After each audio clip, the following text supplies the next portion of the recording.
Eccoci qua, Gorizia è friulana oppure appartiene alla Venezia Giulia? Questa è una domanda che cerchiamo oggi di rispondere.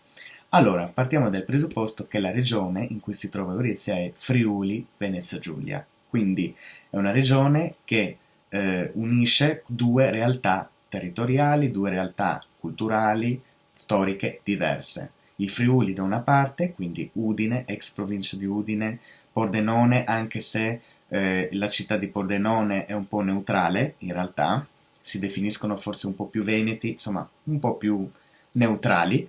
E poi abbiamo la Venezia Giulia, che è quindi Trieste. Poi, oltre Trieste, abbiamo anche l'Istria e la Dalmazia che ora si trovano rispettivamente in Slovenia e in Croazia, quindi ad esempio Fiume, la città di Fiume e la città di Pola, ad esempio. In mezzo a Udine e Trieste, quindi queste due realtà, abbiamo Gorizia, il Goriziano, è la provincia di Gorizia, l'ex provincia di Gorizia.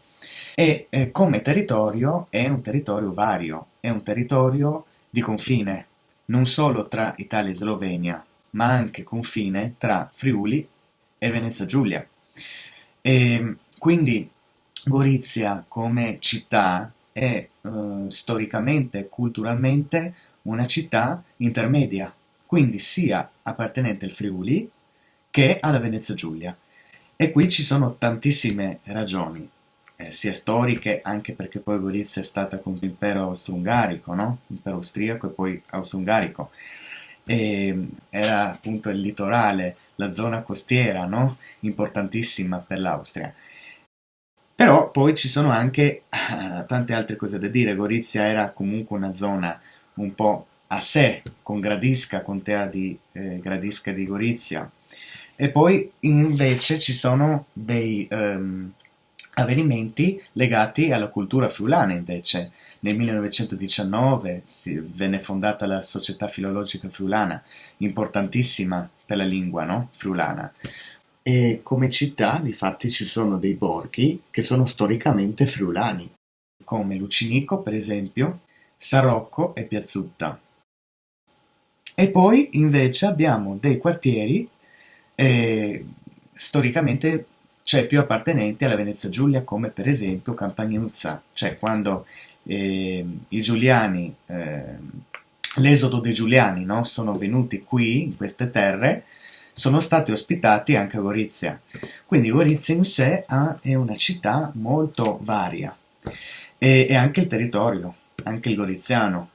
Dell'ex provincia di fatti abbiamo la Destrisonzo che è prevalentemente friulana, sono tutti comuni frulanofoni, e anche Gorizia per esempio è un comune frulanofono.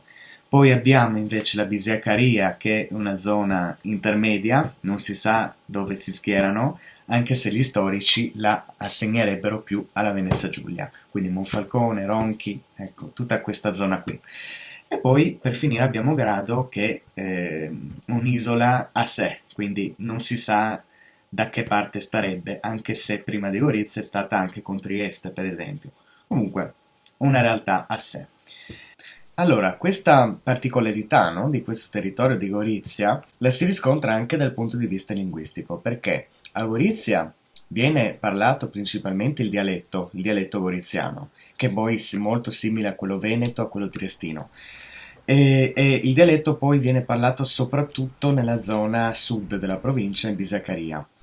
Però poi abbiamo anche il friulano nella sua variante, ovvero il friulano goriziano, friulano orientale, insomma, che viene parlato in parte a Gorizia e specialmente nella destra Isonzo, quindi zona di Cormons, Capriva del Friuli, eccetera, eccetera. Poi abbiamo anche lo sloveno, parlato un po' a Gorizia e anche nei comuni, diciamo, più dove la presenza slovena è maggiore. E infine abbiamo anche il gradese, vabbè, che comunque è considerata la lingua dei graesani. Quindi, in base a queste brevissime considerazioni, la risposta, secondo me, più opportuna sia che Gorizia e il goriziano appartiene sia al Friuli che alla Venezia Giulia e quindi è questo il ruolo della città, è questo il ruolo di questo territorio che purtroppo in questi ultimi anni si sente sempre un po' di meno e quindi o si va diciamo c'è il rischio che si venga inglobati da altre realtà più forti come Udine e soprattutto Trieste. In questi anni, in questi ultimi 4 anni c'è stato questo rischio. Quindi speriamo bene per Gorizia e per questo video è tutto e spero che vi sia piaciuto. Alla prossima!